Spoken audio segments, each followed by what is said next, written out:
Archaeologists have tried to find the legendary city of Troy, but without success. Troy is famous as the scene of the Trojan War, the fight for the world's most beautiful woman, Helen, and the ruse that won her back, the Trojan horse. It's a story that's been told and retold by poets and actors for thousands of years. But is it real? Did the city of Troy actually exist? A century ago, a pioneer archaeologist claimed he'd found the site of Troy. But while the public was satisfied, the experts were not. They said it was impossible to match the clues in the ground with a story that may only be fantasy. Now, a team of archaeologists has returned to the same site. In a dig that spans the past 15 years, they've made discoveries which are both dramatic and controversial. But at the heart of their work, one question persists. Have they found the lost world of Troy?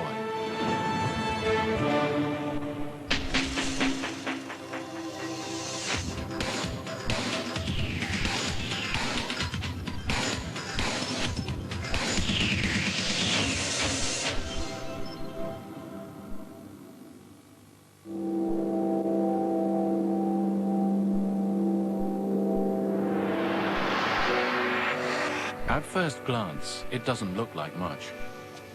Nestling among remote farmland, a small hill baking in the Mediterranean sun. But this hill is in fact a gateway to the ancient past.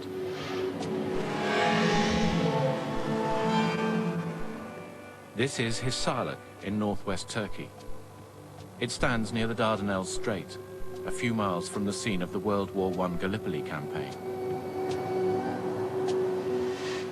Every year, thousands of tourists come to Hisarlik in the belief that they're visiting one of the most famous sites of antiquity, the city of Troy. But many experts take a different view. They say no one knows if Troy ever existed. And even if it did, there's no proof it stood here. For 15 years, an archaeological team has worked at Hisarlik. Their findings may resolve the issue once and for all. Investigating the site is not easy. It involves uncovering multiple layers of human settlement. These date from 3000 BC, the early Bronze Age, to late Roman times, around 600 AD. It's a delicate task, excavating layer upon layer of remains.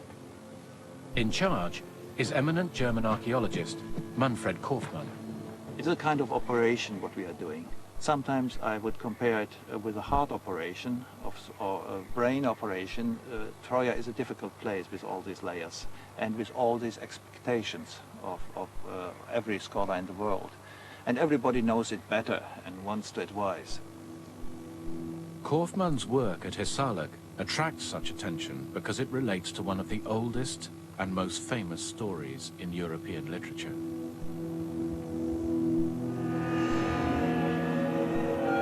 The story of Troy was first set down over 2,500 years ago in a work called the Iliad. Part poem, part song, part drama, the Iliad was originally performed by actors in the theaters of ancient Greece. Credit for writing the Iliad belongs to the Greek poet Homer, but no one is sure whether it was a work of imagination or whether it was based on real historical events. The story goes like this. Troy is ruled by King Priam. Priam has a son called Paris. Paris falls in love with the world's most beautiful woman, a Greek princess named Helen. When the Trojan elders first saw Helen, they softly said to one another, "Small wonder that Trojans should for such a woman suffer hardships. Marvelously, she is like an immortal goddess to look upon." But Helen is already married. Paris abducts her from Greece and takes her home to Troy. The result is war. The conflict rages for 10 long years. With no chance of victory in sight, the Greeks pretend to retreat, leaving a gift at the gates of Troy: an oversized wooden statue of a horse.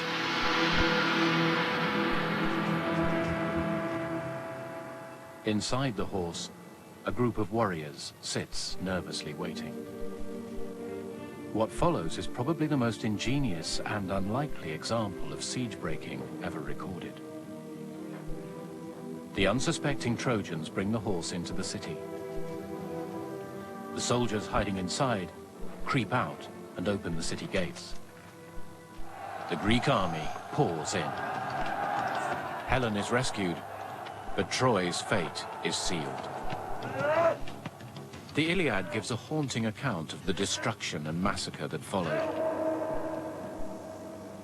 Forthwith, the Greek heroes hewed the Trojans down on every side. Their dying groans rose hideous as a sword smote them. The river ran red with blood, and it seemed as though all Troy was burning utterly in fire. Homer was writing in the 7th century BC, some 500 years after the events he described were supposed to have taken place. That meant the Iliad could be a work of complete fantasy. Whether there was anything like the kind of war that Homer described, with a vast Greek army besieging the city for 10 years for particular reasons under particular leadership, all that must be very speculative. The Homeric myths are a composite of many traditions built up over time. There were many wars, and there are other sites like Troy in that part of the world.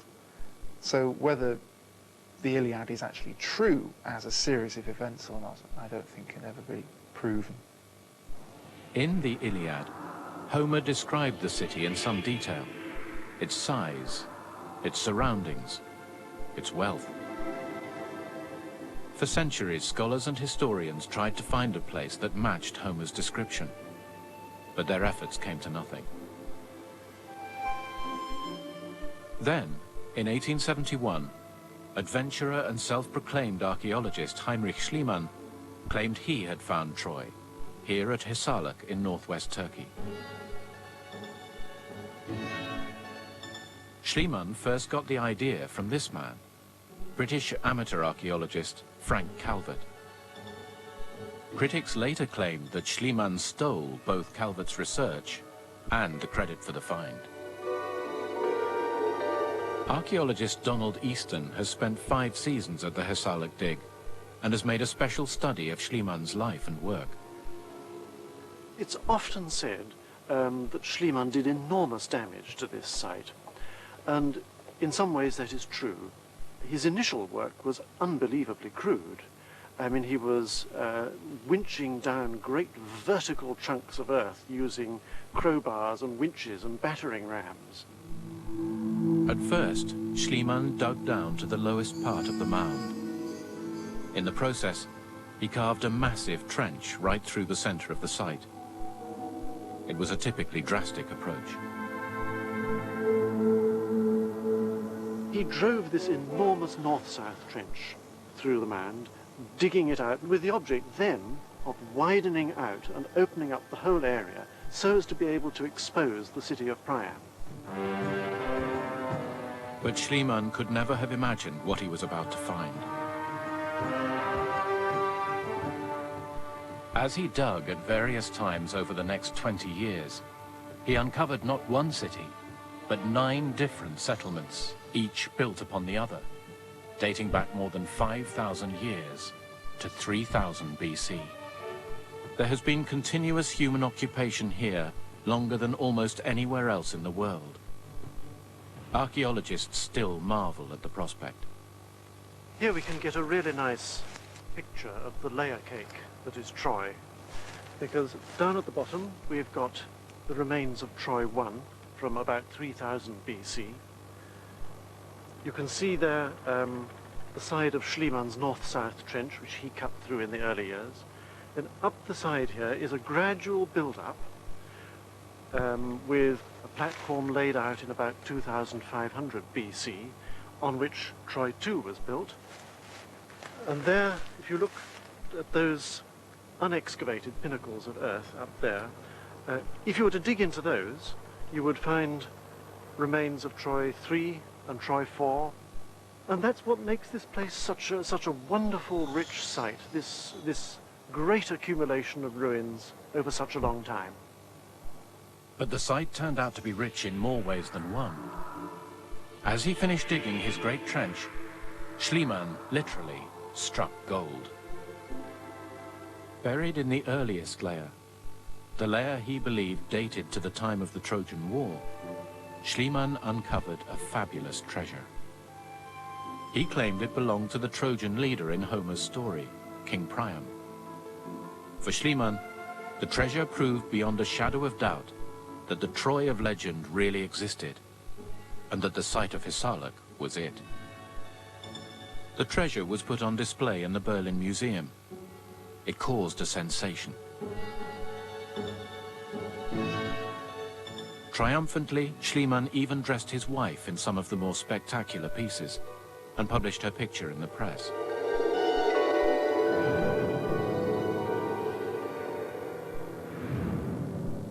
But stylistic analysis by Schliemann's colleagues revealed that the treasure belonged to a much earlier period, the early Bronze Age, 1,000 years before the time of Homer's story. The treasure could have had nothing to do with the Troy of legend. It was simply too old. It has nothing really to offer us for the second millennium BC, when the Trojan War should have taken place. It has no connection with King Priam, if King Priam ever lived. It had no connection with the Trojan War, if the Trojan War ever happened. By the time of his death in 1890, Schliemann had been forced to admit the collapse of his claim to have found Troy.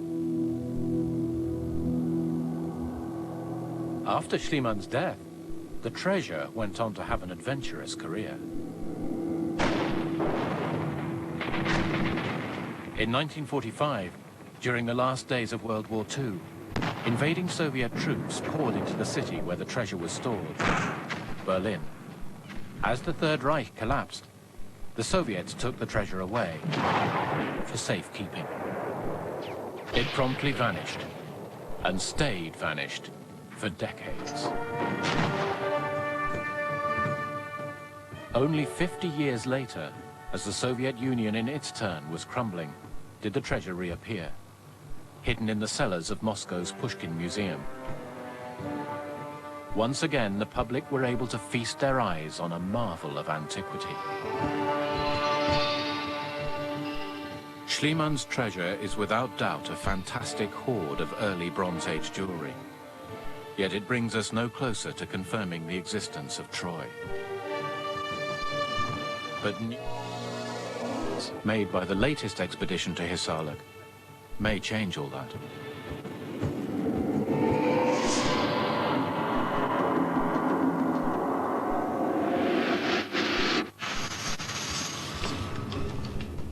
Time is running out for archaeologist Manfred Kaufmann.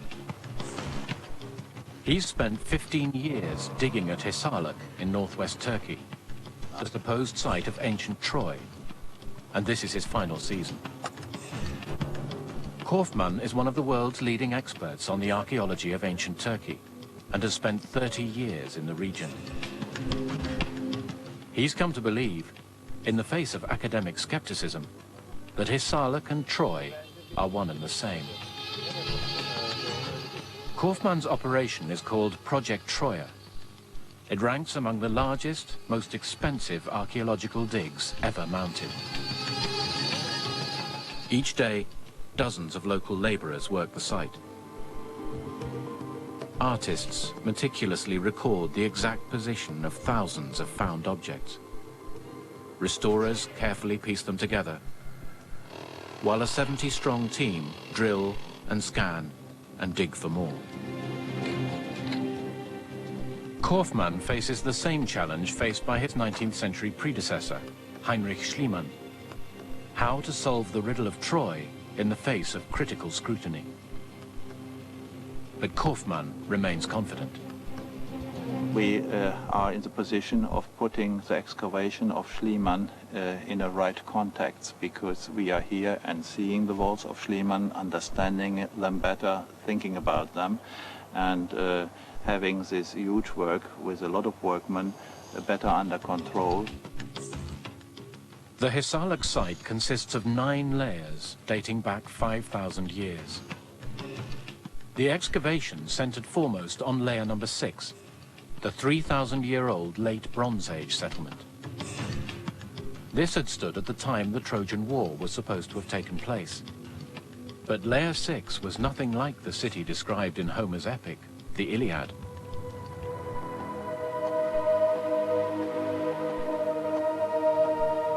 That prompted skeptics to claim it was simply not big enough to qualify as Troy.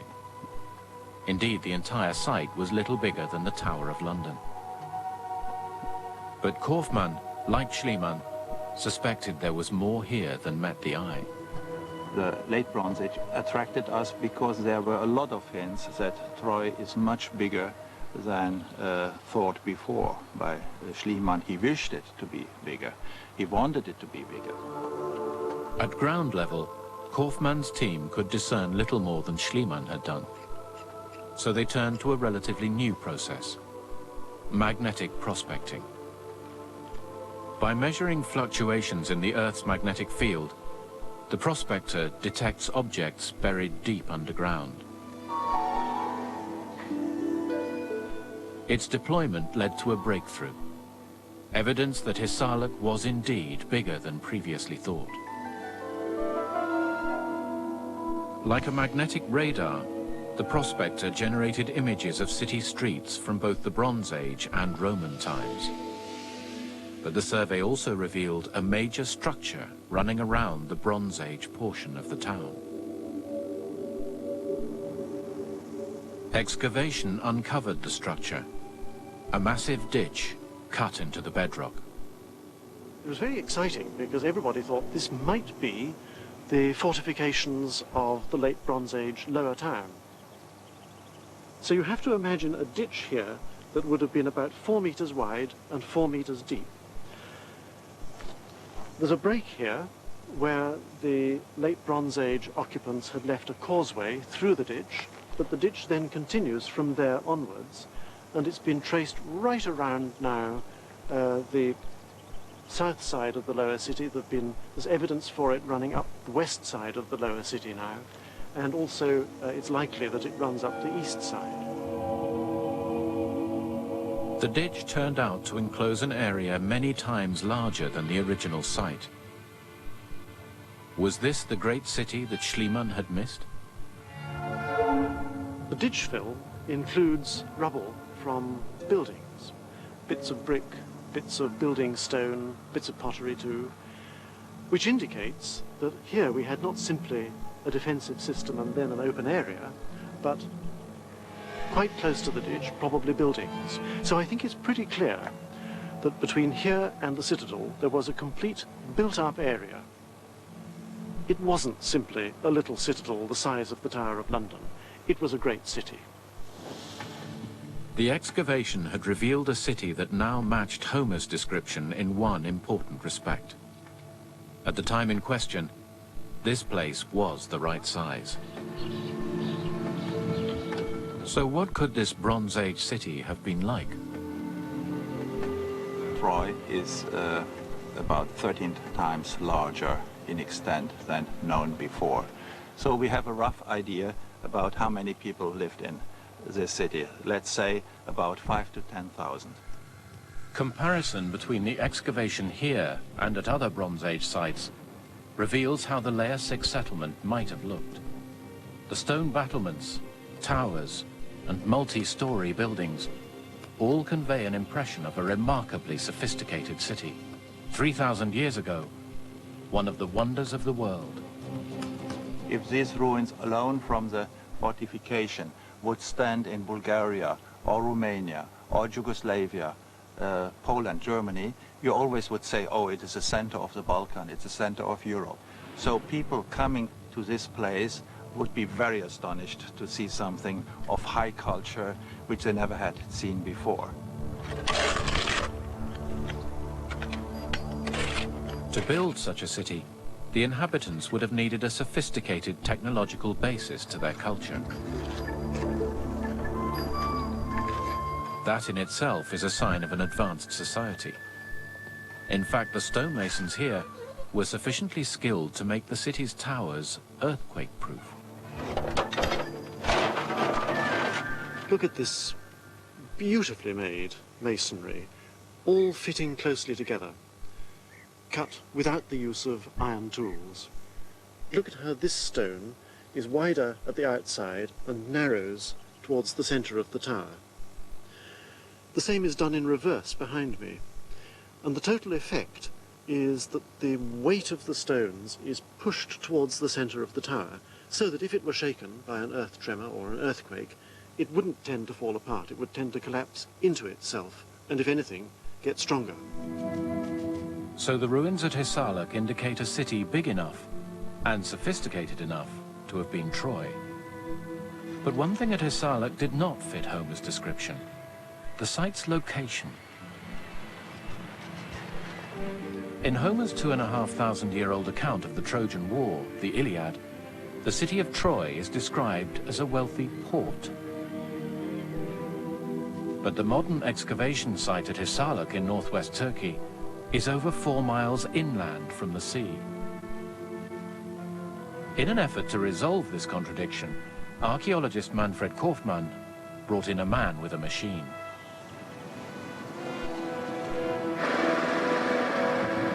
This is a deep-bore drill. It belongs to Turkish geophysicist İlhan Kayhan. Kayhan has extracted hundreds of soil samples in an effort to analyze the geological history of the area. This is like a book. Each layer, each lamina, each sheet of sediment gives you what was the place at that period. For instance, when we go down about 20 meters, if we see there marine sediments, this means this place was marine. Surprisingly, beneath the farmland that surrounds Hisarlik, Kayhan has found marine sediments, proof that these fields once stood underwater. Kayhan has concluded that 3,000 years ago, during the supposed time of the Trojan War, the coast here would have looked very different. Hisarlik stood much closer to the sea. About half a kilometer, let's say, away from the citadel, the area was covered by sand and silt, and it was land, but it was a swampy land. This means they were closer to the sea at that time. If Kayhan is right, the sea reached inland to a giant lagoon. Around the lagoon, a belt of swampy terrain. Hisarlik stood on the edge of this swamp. Access to the sea would have given the site access to trade and wealth, and its reason for being. Then, as now, the Dardanelles Strait was a very busy waterway, the main trading route to the Black Sea, and beyond that to Central Asia. 3,000 years ago, Hisarlik was a wealthy port, and that brings it another step closer to matching Homer's description of Troy. You had its access to the trading networks of the Aegean and perhaps of the Black Sea, enabling Troy to import and to export, importing perhaps copper, tin, maybe gold, maybe silver, exporting perhaps things we can't see in the archaeological records, such as textiles, maybe slaves, we don't know. This is what Bronze Age Troy could have seemed like. A dynamic city, a busy port, filled with visitors and traders drawn from the four corners of the known world. Something not that dissimilar to the modern Turkish city of Istanbul. If you were coming out of Europe It must have been enormously impressive. And arriving here by sea must have been very similar to such a person to your arrival as an immigrant in the 1930s and getting that first fantastic view of Manhattan. So the Bronze Age remains at Hisarlik seemed to indicate a large city that stood close to the sea. The match with Homer gets better. But it still doesn't prove that Hisarlik is Troy. The excavation continued. Crucial to the archaeological hunt for Troy, of course, was evidence of warfare. In his great work, the Iliad, the ancient poet Homer had described a war before the walls of Troy that lasted 10 years. Only by using the Trojan horse to trick their way into the city had the Greeks finally won. Now, among the ruins of Hisarlik, the Project Troya team began turning up signs of a major war.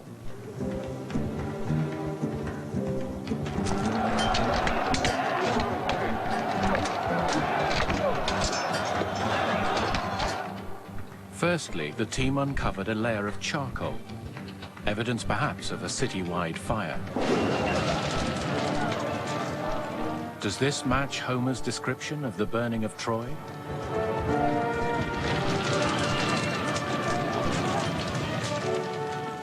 Radiocarbon dating of the charcoal places the fire at about 1250 BC, the time believed to mark the end of Homer's Trojan War. Next, the team began finding lodged in the city walls the well-preserved remains of bronze spear and arrowheads.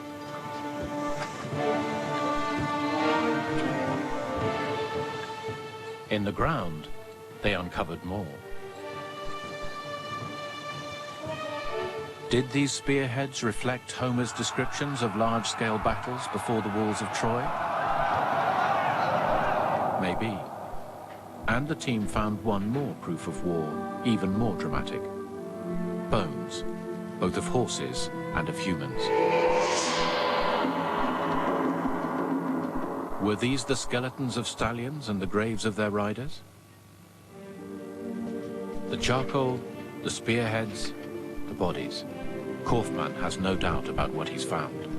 We have a lost war, signs for a lost war. We have people killed, we have weapons, and a conflagration all over this area. Here were signs of warfare occurring at about 1250 BC, the right date for the Trojan War.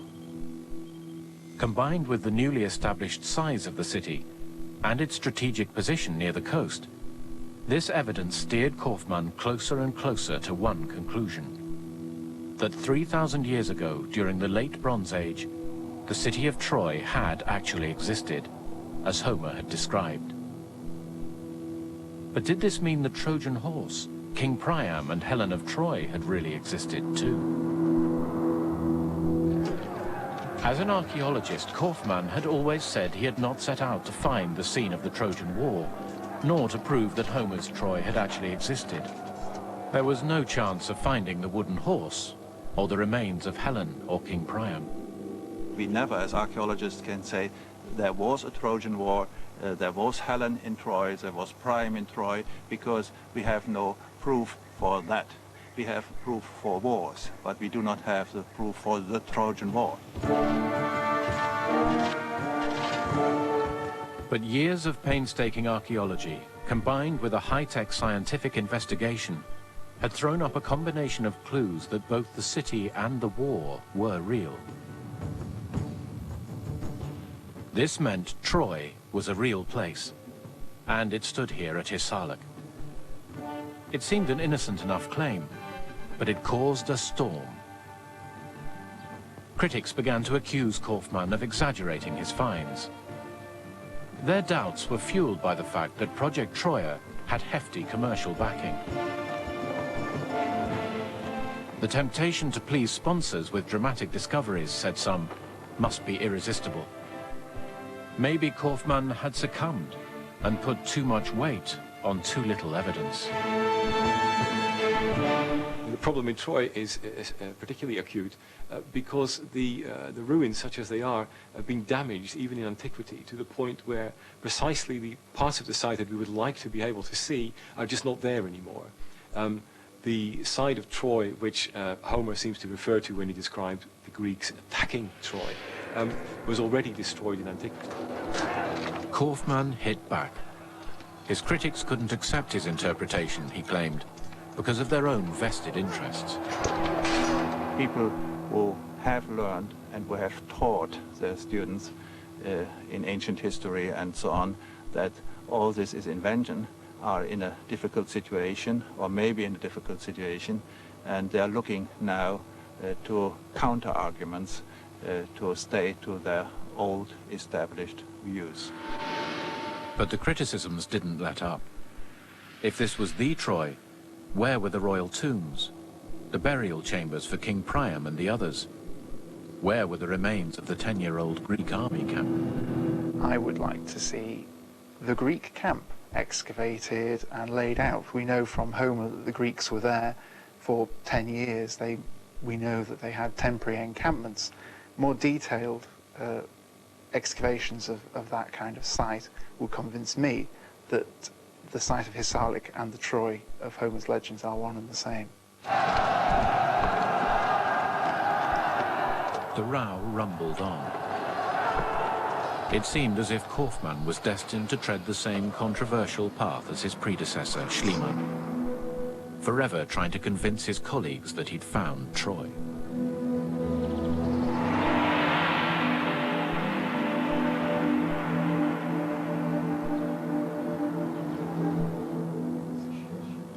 Linking Hisarlik to Homer only provoked criticism. After all, the Iliad was a work of fiction. It was written 500 years after the events it described were supposed to have taken place. What was needed was some kind of contemporary reference, Bronze Age writing that could be tested against physical evidence at the site today. For decades, scholars had looked for references to Troy in archaic Greek writings, but they'd found nothing. At Hisarlik, archaeologists had drawn even more of a blank. No writing at all.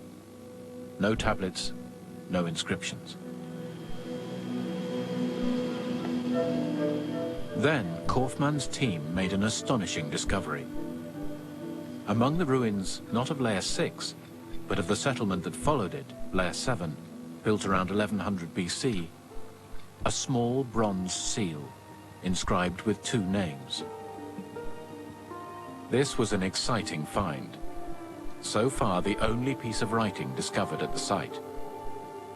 And it was to give help to Kaufmann's cause from an unexpected quarter. The hieroglyphs on the seal belonged to a now obscure language used in Western Turkey during the 2nd millennium BC, Luvian. The Luvians had lived under a people who dominated central Turkey, the Hittites. And it seems they shared a language. Luwian is closely related to Hittite, as close as, say, Italian and French. And both of them are Indo-European languages. That means to say they're related to Latin, Greek, and Sanskrit. The Hittites were diligent record keepers. They avidly inscribed on stone tablets the daily routine of government, tax accounts, lists of military equipment, and so on. As an expert in ancient languages, David Hawkins had noticed that one of the Hittite kingdoms, a place called Wilusa, was in northwest Turkey, the same region as Hisarlik. Hawkins further noted that the name Wilusa sounded similar to the Greek word for Troy, the word used by Homer. Ilios. Hawkins had therefore come to suspect that both Wilusa and Ilios described the same place, Homer's Troy.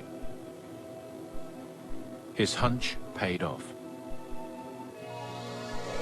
A Hittite treaty dating to 1280 BC, just before the time of the Trojan War. In the treaty, he encountered a clue that could be tested against both Homer and features at the archaeological site. That clue was contained in a list of Wilusan gods. Typically of Hittite treaties, they end with a god list. The gods are invoked as witnesses to the treaty. And among the gods of Wilusa, we have a reference to something which is called Divine Earth Road. That is to say, it is a way into the earth, a way into the underworld, and we know what these things are geographically. They are where rivers flow into the underground and flow into potholes and so on. So in Bronze Age times, according to the Hittites, Wilusa was built upon an underground stream, one special enough to merit divine status. Under the mound at Hisarlik, archaeologists also found an underground stream, a large one, fed by rainwater seeping through the limestone rock native to the region.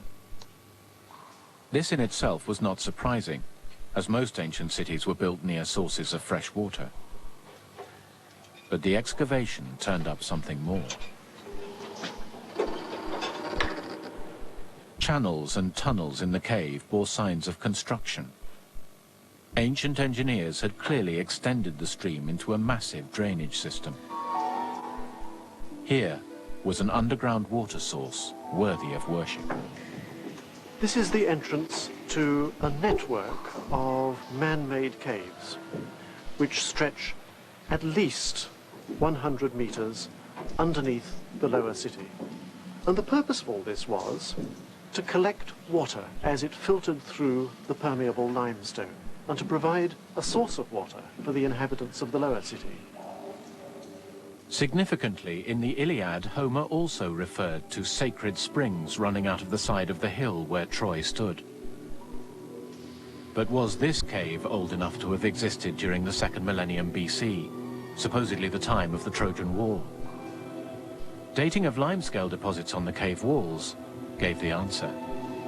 The earliest deposits on the face of the cave go right back to the early 3rd millennium BC. That means the period of Troy 1, 2, or 3. These caves, at least in origin, are as old as Troy itself. But what it means is that there was this water-producing system here, both in Homer's time and in Hittite times. For the first time, a physical feature at the site linked an independent contemporary Hittite inscription with a reference in Homer. The water system offers the strongest proof yet that Hisarlik could indeed be the Troy of legend. For Kaufmann, it was a triumph of methodical detective work. But Kaufmann's team was faced with one more question, and it was perhaps the most obvious one of all. If Hisarlik was indeed Troy and was destroyed in the Trojan War, what happened to it next? The excavation had one more secret to uncover: the ultimate fate of the great city of Troy.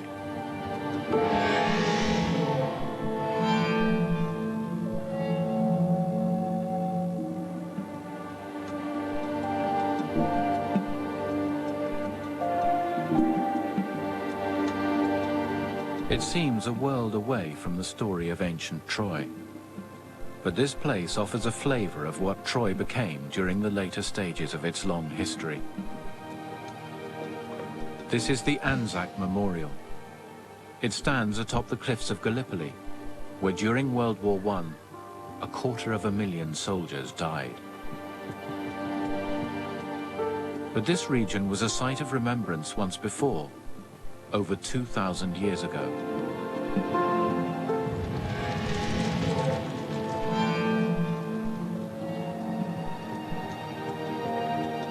Six miles from Gallipoli, archaeologists are working on another great site of homage. In the last centuries of the pre-Christian era, people came here to pay tribute to the heroes of the legendary Trojan War.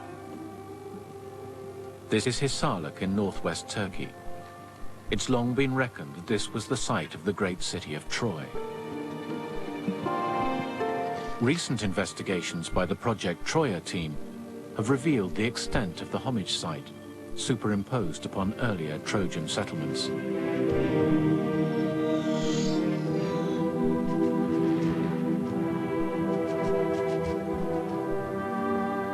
But 5 centuries after the Trojan War, we have Layer 8, a large new city. So why was Troy revived? The answer lies in the incredible power of the legend of the Trojan War and the writings of Homer. The Iliad and the Odyssey, once they're written down in the late 8th century, had an enormous impact on the Mediterranean world. We can see this as we look at the pottery with scenes from the Iliad and the Odyssey that appear almost immediately and all over the Eastern Mediterranean. And one of the reasons why these two epics had such prominence is that so many areas trace their descent, their ancestry, from these heroes who had fought in the Trojan War. The home of the Trojan heroes became a holy place, a place imbued with enormous mythological and religious significance, a place that everyone wanted to claim a connection with. In their turn, the Persian Emperor Xerxes and the Macedonian warlord Alexander the Great both made the trek to the city. But the most enthusiastic pilgrims came from Rome. The early Roman emperors traced their descent from Troy, and it was, of course, also viewed as Rome's mother city. And so they pumped a great deal of money into the site. Many of the buildings that you see in the marketplace, the agora, are as grandiose as they are because of imperial benefactions. But the emperors were not alone. Just like modern tourists, thousands of ordinary Greeks and Romans would have ventured here, seeking contact with the warriors and gods of a glorious past. In effect, the Greeks and Romans developed Troy as an historical shrine dedicated to the Trojan War. They called it Ilium.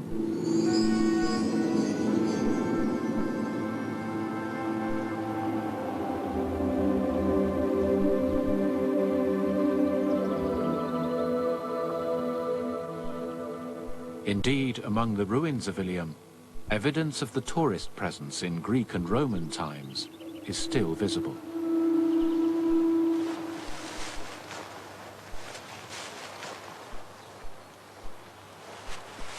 This is the very northeastern corner of the citadel mound of Troy.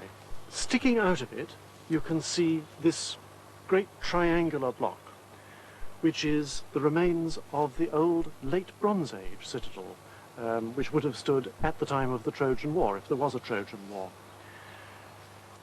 And the Hellenistic Greeks have built up against it this staircase. And I think you can just imagine the tourist guides here taking people up these steps, and you could imagine them saying, there now, this is the one bit that still remains of the Troy where our ancestors fought. Just touch that, because here you're touching history. Not much of Ilium survives now. To get an idea of how it might have looked, we have to go further south along the Turkish coast, to another city built at about the same time, Ephesus.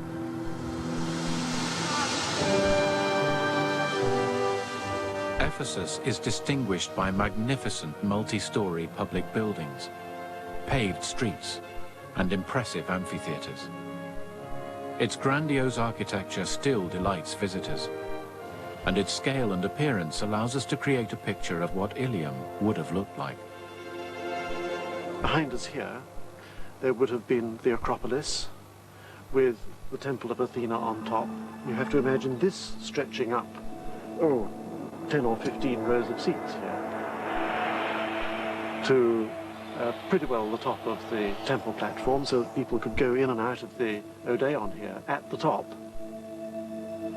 But there was a darker side to the Roman obsession with Troy's legendary past, as excavations on the southwestern corner of the citadel mound have come to reveal.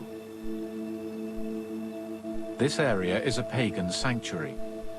Its large size proves the city bore witness to many cult practices. One of them was an offshoot of the popular cult of Athena, and was in turn directly linked to the story of the Trojan War, the custom of the Locrian maidens. The custom of the Locrian maidens, this goes back to an episode in the Iliad where Ajax, a Greek hero, dragged the Trojan woman Cassandra from the cult statue of Athena, thereby violating Athena in a sense, because that was a place of sanctuary. Ajax was by tradition a native of the Greek town of Locris. So every year, in penance, the Locrian rulers sent 2 young women to Troy. Their job? To keep the temple of Athena clean. And if they were found outside the sanctuary of Athena, according to the ancient descriptions of the custom, they could be killed. After a year, the women were replaced, if they'd survived. This continued until probably the early 1st century BC. So at least the Ilians had a clean sanctuary for nearly 1,000 years, and they had it free. For 500 years, Ilium enjoyed a golden age. Bolstered both by trade and by its strategic location, the city continued to grow in size and wealth until it rivaled Ephesus itself. But then, Ilium began to face a new threat.